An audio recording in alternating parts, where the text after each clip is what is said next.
तो भगवान शिव के पावन चरणों में मना रहे हैं।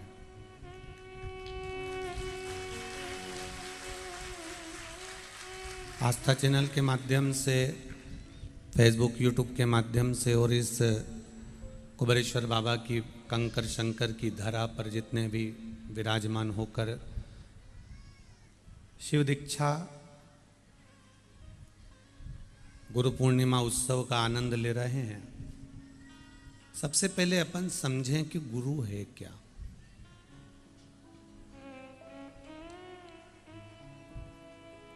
गुरु का स्वरूप क्या है, गुरु क्या है।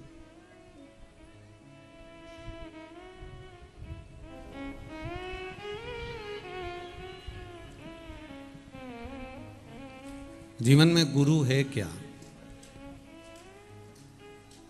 और गुरु की शरणागति क्या है।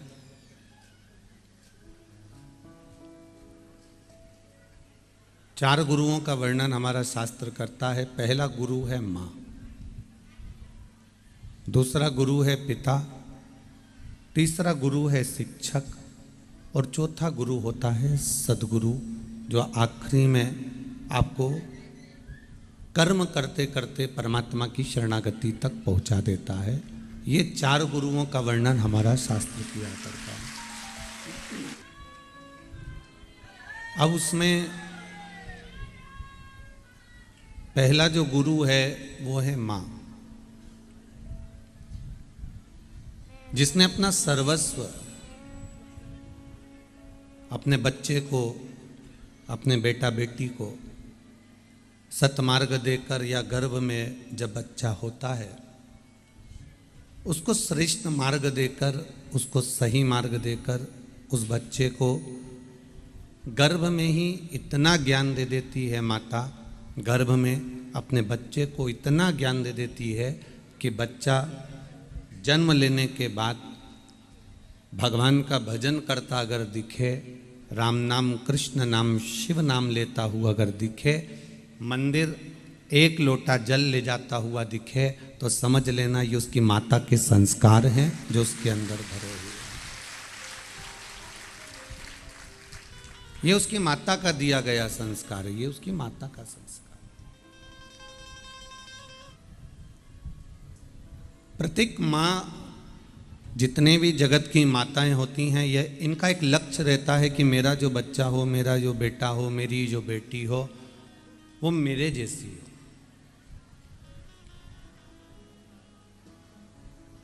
अगर मेरी संतान है, मेरा पुत्र है, मेरी पुत्री है, तो वो कुछ अच्छा करे और अपने जीवन में कुछ ऐसा कर कर जाए कि उसका जीवन सार्थक हो और माता पिता का नाम भी रोशन हो।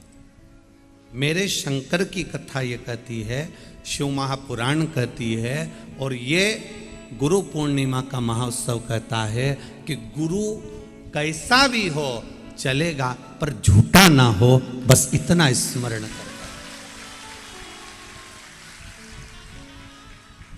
चरण छूने की मना नहीं है, दुनिया के सबके चरण छुओ, मना नहीं, पर हमारे यहाँ शिव महापुराण की कथा कहती है जिसका आचरण अच्छा हो उसके चरण जरूर छूना चाहिए। जिसका आचरण ठीक नहीं तो उसका चरण भी नहीं छुआ जा सकता। जिसका आचरण अच्छा ही नहीं है, जिसका आचरण ठीक नहीं है, उसके चरण कैसे छूए। चरित्र अच्छा रखिए। पति रावण का साथ विभीषण ने त्याग दिया था, लंकापति रावण का साथ विभीषण छोड़ दिए थे। और कोई पूछे तो सरी कि विभीषण ने लंकाधिपति रावण का साथ क्यों छोड़ा। जिसका भाई इतना प्रबल हो, सोने की लंका हो, दुनिया भर का धन हो, दुनिया भर का वैभव हो, दुनिया भर की सत्ता हो, दुनिया भर का सारा ग्रह जिसके बंदी बने पड़े हों, सब कुछ उसी का हो, उसका भाई विभीषण उसका साथ क्यों छोड़ रहा है। उसका केवल एक कारण था कि मेरा जो भाई है दिखने में अच्छा है, पूजन पाठ भी जोरदार करता है, सब कुछ अच्छा करता है, पर एक काम उसका बुरा है कि वो मदिरा के नशे में और धन के नशे में 24 घंटा डूबा रहता है। ये ठीक नहीं। अहंकार का जो नशा होता है, अभिमान का जो नशा होता है, मदिरा का जो नशा होता है, ये ठीक नहीं होता है। ये कहीं डुबाने वाला हो जाता है, ये कहीं नष्ट करने वाला हो जाता है, ये कहीं बर्बाद करने वाला हो जाता है, ये कहीं तकलीफ देने वाला हो जाता है। गुरु के पास जाओ, मना नहीं है। और हम ये कभी नहीं कहेंगे कि तुम किसको गुरु बनाओ या किस गुरु की शरण में जाओ, उससे मतलब नहीं। हमारा केवल इतना सा कहना है कि गुरु मंत्र लेना या गुरु दीक्षा लेना या किसी को गुरु बना लेना, ये बड़ा बहुत सरल एक विषय है, बहुत सरल एक पाठ है जिसको आप पढ़ सकते हो, जिससे आप गुरु की शरणागति में जा सकते हो।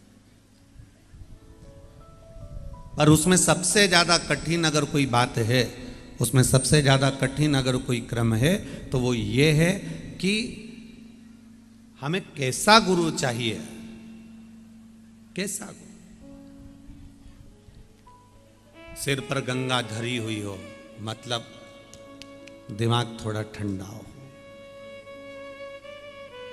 तन पर भस्म रमी हुई हो, भस्म का मतलब है कि ये नहीं कि बहुत दिखावा कर दे, बहुत अंदर तक भस्म रमा कर बैठा है, उसे दिखावे से भी कोई मतलब नहीं।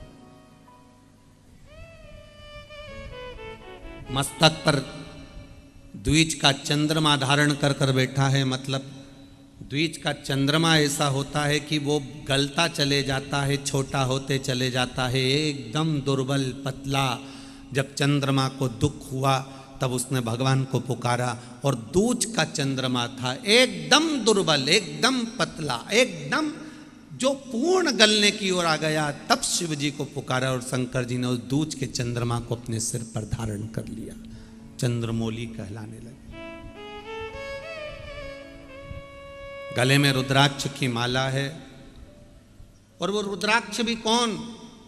शंकर का स्वयं पुत्र, शिव का स्वयं स्वरूप, शंकर का अश्रु, शंकर के पुत्र, शिव का स्वरूप, शंकर का गण, शंकर का एक स्वरूप। क्योंकि विद्येश्वर संहिता में, शिव महापुराण में भगवान शंकर ने पार्वती जी से कहा, पार्वती इस रुद्राक्ष की मनके को, इस रुद्राक्ष की माला को, इस रुद्राक्ष को तुम सहज मत समझना, सरल मत समझना। दुनिया के लोग मुझे अगर ढूंढने के लिए जाएंगे तो कैलाश पर्वत तक आएंगे, कोई मुझे ढूंढने के लिए देवलोक तक चले जाएगा, कोई मुझे ढूंढने के लिए काशी तक चले जाएगा, कोई मुझे ढूंढने के लिए उज्जैनी तक चले जाएगा, कोई मुझे ढूंढने के लिए मल्लिकार्जुन सोमनाथ तक पहुंच जाएगा, कोई मुझे ढूंढने के लिए केदारनाथ तक आ जाएगा। पर सुनो पार्वती जी, जिसके गले में रुद्राक्ष का मन का पड़ा होगा, शंकर जी कहते हैं मुझे कहीं ढूंढने जाने की जरूरत नहीं, मैं वहीं पर प्राप्त हो जाता। ये शिव तत्व है, ये औघड़ी का शंकर का एक सुंदर संवाद है।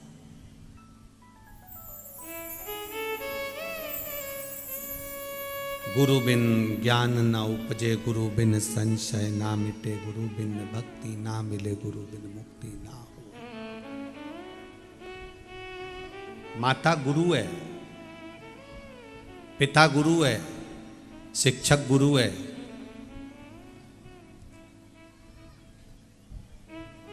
और एक सदगुरु जो तुमको ले जाकर परमात्मा की भक्ति में लगाते, वो भी गुरु है।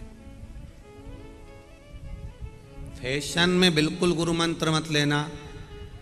गुरु पूर्णिमा उत्सव आ रहा है, लोग कहें कि साहब फैशन में गुरु मंत्र, अभी गुरु दीक्षा का काम है तो चलो कोई भी गुरु जी के पास चलो, ने कान फूकी लो, ने कान फूक के ने गुरु मंत्र ले लो। ऐसा कान फूकवाने से कोई मतलब नहीं कि तुमने कहीं पर भी मंत्र लिया। 2 तरह का सांप होता है। कितने तरह का सांप है? 2 तरह का। एक सांप एकदम काला भुजंगा, डसे,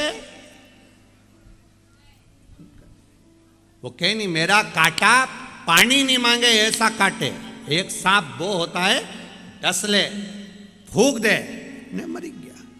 पानी नहीं मांगे ने 2 मिनट में ने तड़ तड़ तड़ तड़ तड़ करता निपट गया।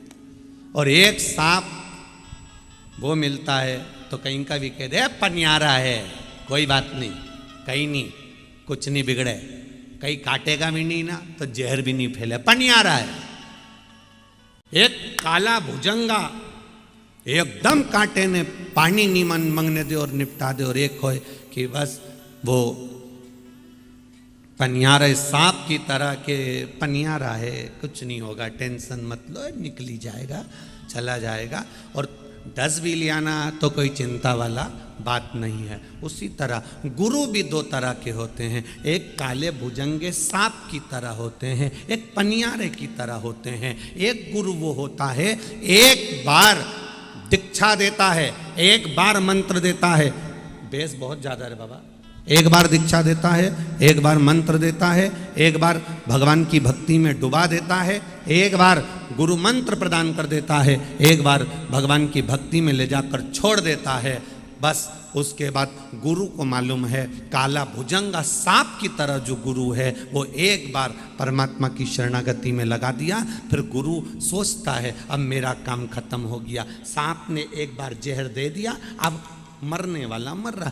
गुरु ने एक बार मंत्र दे दिया, मंत्र देने के बाद उसको मालूम है अब मेरी जरूरत नहीं पड़ेगी, अब ये मंत्र काम कर जाएगा। जैसे सांप का जहर काम कर जाता है, व्यक्ति मर जाता है, गुरु ने जो मंत्र दिया वो काम करना चालू कर देता है, और वो मंत्र ऐसा काम कर देता है कि अंतिम समय में तर जाता है, वो मरता नहीं, प्राण छोड़कर परमात्मा का हो जाता है।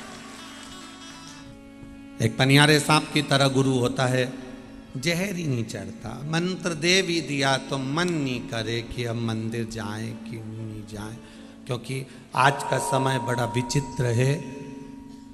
ढेर गुरुजी है, ढेर गुरुजी, जितना चेला जी उतना गुरुजी ढेर। और गुरु फिरे बाजार में हमसे दीक्षा लेओ, नरक पड़ो चाहे स्वर्ग जाओ, पल्ली फापा हमी को देओ। बहुत पढ़े मिलेंगे, बहुत ढेर मिलेंगे जो आपसे करेंगे हमारे पास सजा, पर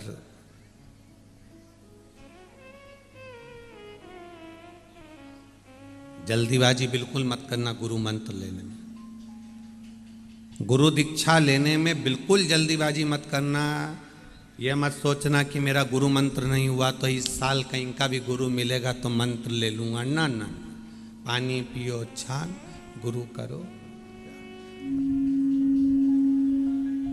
50 बार विचार करिए, 50 बार सोचिए, 50 बार विचार करना, उसके बाद सोच लेना कि जिस गुरु की शरणागति में बैठा हूँ उस गुरु ने मुझे कहीं भगवान की भक्ति में लगाया कि नहीं लगाया, उस गुरु ने मुझे परमात्मा तक ले जाकर छोड़ा कि नहीं छोड़ा, उस गुरु ने मुझे शंकर भगवान के दरवाजे पर, राम जी के दरवाजे पर, कृष्ण के दरवाजे पर भगवान की भक्ति में ले जाकर छोड़ा नहीं छोड़ा।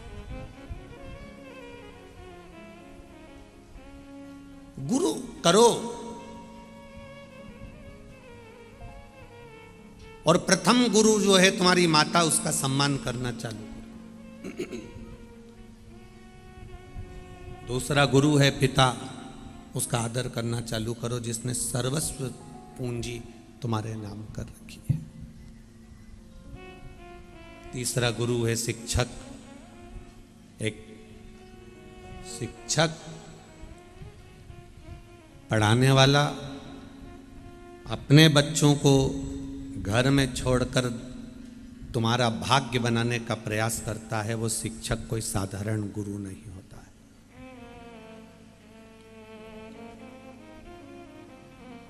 भगवान कृष्ण के जो गुरु थे सांदीपनि ऋषि,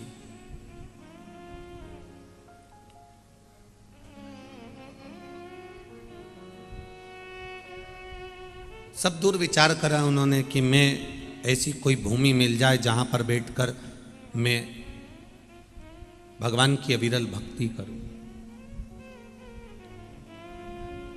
सांदीपनि ऋषि सब दूर गए, घूमे फिरे, कोई ऐसा स्थान मुझे मिल जाए जहां पर बैठकर मैं भगवान की अविरल भक्ति करूं, जहां बैठकर मैं भगवान का भजन करूं, जहां बैठकर मैं भगवत स्मरण करूं, ऐसी कोई जमीन, ऐसी कोई भूमि, ऐसा कोई स्थान मिल जाए।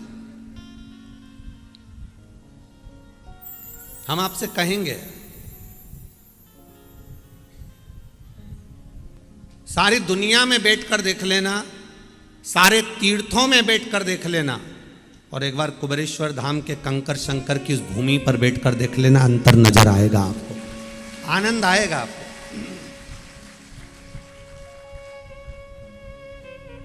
12 ज्योतिर्लिंग में जाकर देखना, शंकर भगवान की भूमि जहां जहां पर हो, जहां शंकर की भूमि हो, 12 ज्योतिर्लिंग चले जाओ। चाहे आप अपने नगर में, अपने गांव में, अपने शहर में, अपने क्षेत्र में कोई शंकर जी का मंदिर हो, शिव जी का स्थान हो, वहाँ बैठकर देख लो। सारे मंदिरों में बैठकर देखना, सारी भूमि पर बैठकर देखना, सारे तीर्थों में बैठकर देखना, पर शंकर की भूमि पर, शंकर के धाम पर, शंकर की स्थान पर एक बार बैठकर देखना। आपको अलग एक अनुभव ऐसा होगा। सब जगह पर तुम जाओगे तो तुम्हारे शरीर में गर्मी का अनुभव होगा, पर शंकर के किसी भी मंदिर में, जो कोने कोने में भी हो, उस मंदिर में जाकर बैठना, शीतलता का अनुभव होगा। जैसे गंगा शीतल कर रही है, जैसे गंगा स्वच्छ कर रही है, आनंदता दे रही है। रसोई घर में गए तो भूख अपने आप लगती है। सोने वाले कमरे में गए, पलंग पर बस बैठे और लेटे, नींद अपने आप लगती है। शमशान में जाकर बैठे तो फिर वैराग्यता अपने आप आती है। उसी तरह शंकर की 12 ज्योतिर्लिंग की भूमि हो, चाहे शंकर का कोई मंदिर हो, चाहे कंकर शंकर की ये कुबेरेश्वर धाम की भूमि हो, वहाँ जाकर बैठने पर आपको शीतलता का अनुभव अपने आप हो जाता है। ऐसा लगता है शिव हमारे साथ में, शंकर हमारे साथ में, ओखड़ी हमारे साथ में, भगवान देवाधिदेव महादेव हमारे साथ में समाहित, शिव हमारे साथ में समाहित है, भगवान शंकर हमारे साथ में समाहित है, यह अनुभव हो जाता। सांदीपनी बाबा के मन में यह बात जागृत हुई कि मैं कहाँ बैठकर भगवान की भक्ति करूं, जहां पर मुझे हरि का भी दर्शन हो जाए और हर का भी दर्शन हो जाए।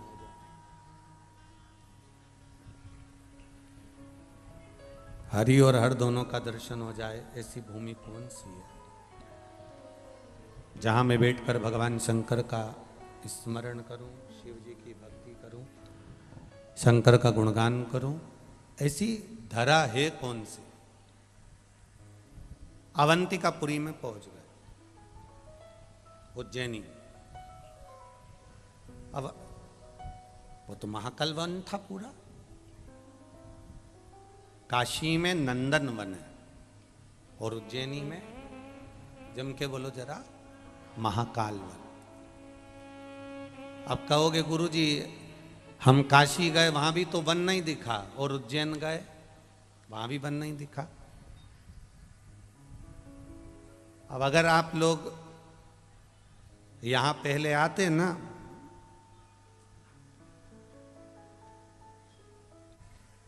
तब जाकर यहां तक पहुंच पाते थे। तो ऐसा नहीं है कि उज्जैन में महाकाल वन नहीं था। महाकाल वन लिखा है हमारे शास्त्रों में, स्कंद पुराण में, तो वो महाकाल वन है, वो महाकाल वन है। काशी में लिखा है कि नंदन वन है, मतलब वहां नंदन वन है। बस भक्त बढ़ते चले जाते हैं और वन हटता चले जाते। अब इतना घना जंगल अवंतिकापुरी में था, उज्जैनी में इतना घना जंगल, इतना घना जंगल, काशी में इतना घना जंगल था। तो विचार करा कि ये उज्जैनी में, अवंतिकापुरी में अपन आ तो गए हैं, पर यहाँ कहाँ पर अपना स्थान बनाएंगे? अवंतिकापुरी में सांदीपनी बाबा, भगवान कृष्ण के गुरु, विचार कर रहे हैं कि अवंतिकापुरी में कहाँ रहे। अवंतिकापुरी में हम पहुंचे तो पहुंचेगा। अब घूमते घूमते घूमते घूमते अवंतिकापुरी में एक स्थान है जहां पर भगवान शंकर ने माता पार्वती को महाकाल वन भ्रमण कराते कराते, भगवान शंकर पार्वती को जब भ्रमण करा रहे थे और घूमते घूमते पार्वती मैया जब चल चल कर थक गई, तो भगवान ने वहां पर उनको एक जगह पर बिठा दिया।